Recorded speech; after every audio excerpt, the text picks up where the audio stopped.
नमस्कार शेतकरी मित्रांनो, स्वागत आहे तुमचं हवामान अपडेट्स या यूट्यूब चॅनलवर। तर मित्रांनो, सर्व शेतकऱ्यांना अत्यंत तातडीचा मेसेज आहे मित्रांनो।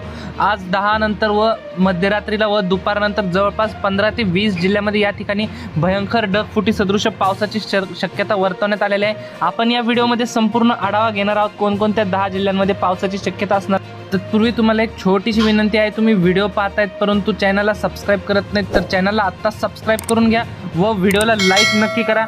तर मित्रांनो, या ठिकाणी आपण स्क्रीनवर बघू शकता, जसं की आज मध्यरात्रीला व दुपारनंतर पंढरपूर, सोलापूर, तुळजापूर, बार्शी या भागामध्ये आपल्याला ढगफुटी सदृश पावसाचा इशारा देण्यात आलेला आहे। जसं की या ठिकाणी रेड अलर्ट देखील आपल्याला पाहायला मिळते। तसेच करमाळा, इंदापूर, बारामती, दौंड, जेजुरी, पुणे, सातारा, वडूज, विटा, कराड, सांगली, कोल्हापूर, सोलापूर, पंढरपूर या संपूर्ण भागामध्ये आपल्याला दुपारनंतर मुसळधार स्वरूपाचा पाऊस व आज रात्रीला देखील ढगफुटी सदृश पाऊस आपल्याला पाहायला मिळणार आहे। या जिल्ह्यामध्ये देखील आपल्याला काही ठिकाणी मुसळधार तर काही ठिकाणी मध्यम ते जोरदार स्वरूपाच्या पावसाची शक्यता पाहायला मिळते। तसेच मित्रांनो, अमरावती, पुसद, चंद्रपूर, नागपूर, भंडारा, गोंदिया, यवतमाळ, वाशिम या जिल्ह्यांमध्ये देखील आपल्याला मध्यम ते जोरदार स्वरूपाचा पाऊस आज दुपारनंतर पाहायला मिळणार आहे। वाशिम जिल्ह्यामध्ये देखील आपल्याला, यवतमाळ जिल्ह्यामध्ये देखील आपल्याला मोठ्या प्रमाणात पावसाचा जोर आपल्याला पाहायला मिळतोय दुपारनंतर लगेचच।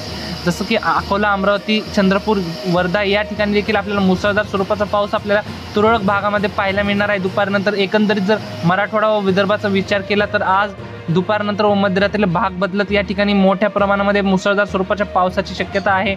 तर या ठिकाणी सोलापूर, पंढरपूर, सांगली, सातारा, कोल्हापूर, पुणे, अहमदनगर या सर्वत्र जिल्ह्यांमध्ये आपल्याला भाग बदलत मध्यम ते जोरदार स्वरूपाचा पाऊस आपल्याला दुपारनंतर व संध्याकाळी पाहायला मिळते। तसेच या ठिकाणी मुंबई, कल्याण, डोंबिवली, पालघर, नाशिक या जिल्ह्यामध्ये देखील आपल्याला भाग बदलत मध्यम ते जोरदार स्वरूपाच्या पावसाची शक्यता दुपारनंतर व संध्याकाळी पाहायला मिळते। मित्रांनो, ही होती हवामानाविषयी छोटीशी माहिती आवडल्यास आपल्या चॅनलला सबस्क्राईब नक्की करा। धन्यवाद। तर भेटूयात पुढच्या व्हिडिओमध्ये।